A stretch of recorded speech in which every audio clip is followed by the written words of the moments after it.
पत्नी ने न जाने क्या किया था कि पति ने उसे एक के बाद एक कई थप्पड़ जड़ दिए। हमेशा हर सिचुएशन शांति से हैंडल करने वाली पत्नी भी इस बार इतनी अशांत हो उठी कि उसने अपनी चप्पल ही निकाल कर पति की ओर फेंक दी।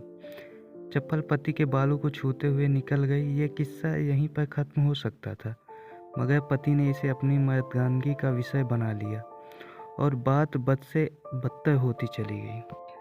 रिश्तेदारों ने भी आग में घी का काम किया। किसी ने कहा, जो औरत अपने पति को चप्पल से मार सकती है वो ना ही तो वफादार हो सकती और ना ही पवित्र। ऐसी औरत परिवार ही नहीं पूरे समाज पर कलंक की तरह है। बीवी के पक्ष वाले कहा पीछे रहने वाले थे। किसी ने कहा 21वीं शादी में भी जो स्त्री के साथ मारपीट करते हैं उन्हें तो जेल भेज देना चाहिए। तो कोई कहता है जरूर इसको कोई और पसंद आ गई होगी, इसलिए अब पत्नी से मारपीट करने लगा है। बात कोर्ट तक पहुंच गई। दोनों पक्षों ने एक दूसरे के खिलाफ केस फाइल कर दिया। पति ने चरित्रहीन होने का तो पत्नी ने दहेज और शारीरिक उत्पीड़न का आरोप लगाया। 2 वर्षों से अधिक समय के लिए केस चला था। इन 2 वर्षों के दौरान दोनों पति पत्नी अलग अलग रहते थे। इन 2 वर्षों के दौरान दोनों पक्षों के समर्थकों की संख्या कम हो गई थी। पहले जहां दोनों पक्षों के समर्थकों का समूह होता था, अब गिने चुने लोग रह गए थे। पति और पत्नी दोनों की आर्थिक स्थिति भी इस समय के दौरान नीचे गिर चुकी थी। जिन्हें वो अपना शुभचिंतक समझ रहे थे, पैसों की बात आते उन्होंने भी अपना पलड़ा झाड़ लिया था।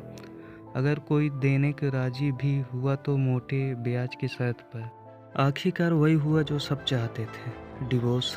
हर कोई खुश था, दोनों पक्षों के रिश्तेदार, उनके माता पिता और दोनों के वकील। लेकिन 5 साल की दुखद शादी और एक सुंदर बेटी होने के बाद मिले इस डिवोर्स से पत्नी मुख थी और पति भी शांत। शायद ये एक इत्तेफाक ही था कि इस खुशी को मनाने के लिए दोनों पक्ष के लोग एक एक चाय की टपरी पर बैठे आमने सामने। इत्तेफाक इसलिए क्योंकि ज़्यादातर लोग भी एक दूसरे के विरोध पक्ष का सपोर्ट कर रहे थे। वो एक दूसरे को अच्छे से जानते भी नहीं थे। पत्नी पति भी इन सभी से दूर एक दूसरे के सामने मेज पर बैठे। पत्नी ने पति से कहा, अब तो तुम खुश होगे ना, तुम्हारे मन की जो हुई है। मुबारक हो, तुम भी तो आज जीत गई हो। मुझसे तलाक तो तुम्हें भी मिल गया, कंग्रेचुलेशन टू यू। पति ने कहा, तलाक तो तुम भी जीत का प्रतीक समझते हो। पत्नी ने पूछा। पति चुपचाप रहा। थोड़ी देर की शांति के बाद पति ने कहा, मुझे तुम्हें 5 लाख रुपए अभी और हर महीने 8,000 देने का आदेश है। अभी मेरे पास पैसे नहीं है, इसलिए हमारा मतलब मेरा जो सिटी के फ्लैट है उसे तुम्हारे नाम कर देता हूँ। पत्नी बोली, लेकिन उस फ्लैट की कीमत तो 18 लाख की है। हाँ, लेकिन हमारी बेटी तुम्हारे साथ है और आगे जाके खर्च भी बढ़ेंगे, तुम्हें थोड़ी आसानी होगी। पति ने कहा, नहीं नहीं, मुझे सिर्फ 5 लाख ही देना है और तुम हर महीने 8,000 तो देने ही वाले हो। मैं मैनेज कर लूँगी। अगर 5 लाख नहीं है तब भी कोई बात नहीं है, पत्नी बोली। दोनों फिर से शांत हो गए। पति सोचने लगा, कितनी भोली है, समझदार है ये औरत, जो कुछ समय पहले तक मेरी पत्नी थी और अब अनजान है। ये वही है जो कम से कम खर्चे में घर चलाती और पैसे बचाकर मेरे जन्मदिन और बर्थडे पर हमेशा मेरे लिए नए कपड़े खरीद लाती है।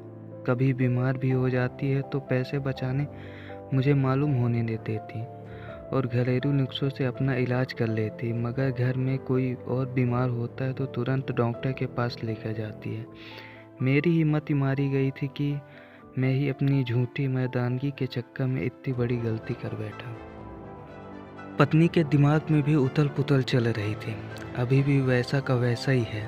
पहले भी खुद से ज़्यादा हमारे बारे में सोचता था और अब भी वही कर रहा है।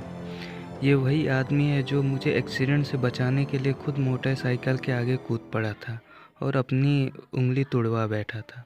पता नहीं कौन सी मनहूस घड़ी में झगड़ा कर बैठी। पति ने मौन तोड़ते हुए पूछा, अब तुम्हारे कमर का दर्द कैसा है? ज़्यादा तकलीफ तो नहीं होती? पत्नी हल्का सा मुस्कुराई और बोली, अभी भी होता है, अब तो पेट में भी उठते हैं। वो होगा ही, तुम योगा या कसरत भी तो नहीं करती हो। अब किसी गायनोस्टिक को ज़रूर दिखा लेना। पति ने कहा, तुम बताओ, तुम्हारा अस्थमा कैसा है? अब क्या आप भी दौरे पढ़ते हैं? पत्नी ने पूछा। हाँ, पढ़ते हैं, पहले से ज़्यादा, क्योंकि अक्सर इन्हें भूल जाता हूँ, याद दिलाने के लिए तुम जो नहीं हो। पति बोला। पत्नी के आंखों से आंसू आ गए। वो बोली, तुम्हें मेरे चरित्र पर सवाल नहीं उठाने चाहिए थे, ये तो परिस्थिति आनी ही थी। हाँ, मैं जानता हूँ तुम बहुत अच्छे हो, तुमसे गलती हो गई, बहुत बड़ी गलती। मैं लोगों के बहकावे में आ गया था। पति बोला, तुमने भी तो मुझ पर दहेज का इल्ज़ाम लगाया था। वो बोला, गलत था, और इस बात को मुझे भी पछतावा हुआ। पत्नी ने कहा। पति कुछ कहना चाह रहा था, लेकिन हिचा खींचा रहा था। पत्नी ने पूछा, कुछ कहना चाहते हो? वो बोला, क्या सब पहले जैसा नहीं हो सकता? क्या मतलब? पत्नी बोली, मतलब कि हम फिर से पहले की तरह पति पत्नी बनकर, सच्चे दोस्त बनकर नहीं रह सकते हैं क्या? पर ये डिवोर्स के पेपर दिखाते हुए पत्नी ने कहा, फाड़ देते हैं। पत्नी ने अपने पास रखे डिवोर्स के पेपर फाड़ते हुए कहा। पत्नी ने भी अपने पास रखे पेपर फाड़ दिए। सभी हैरान थे, वकील, रिश्तेदार और माँ बाप। पति पत्नी दोनों एक दूसरे के हाथ में हाथ पकड़े अपने घर की तरफ चले गए। दोस्तों, ये कहानी उन हर पति पत्नी के लिए बड़ी सीख है जो छोटी छोटी बातों पे लड़ते हैं और इन झगड़ों को बड़ा बना के अलग होने का डिसीजन लेते हैं। प्यार और झगड़ा तो एक सिक्के के दो पहलू की तरह हैं, दोनों को स्वीकार करना होगा, तभी ये पवित्र रिश्ता उसकी मंजिल की तरफ बढ़ पाएगा। दोस्तों, कहानी कैसी लगी? अगर कहानी अच्छी लगी हो तो चैनल को सब्सक्राइब करें, लाइक करें और कमेंट ज़रूर करें।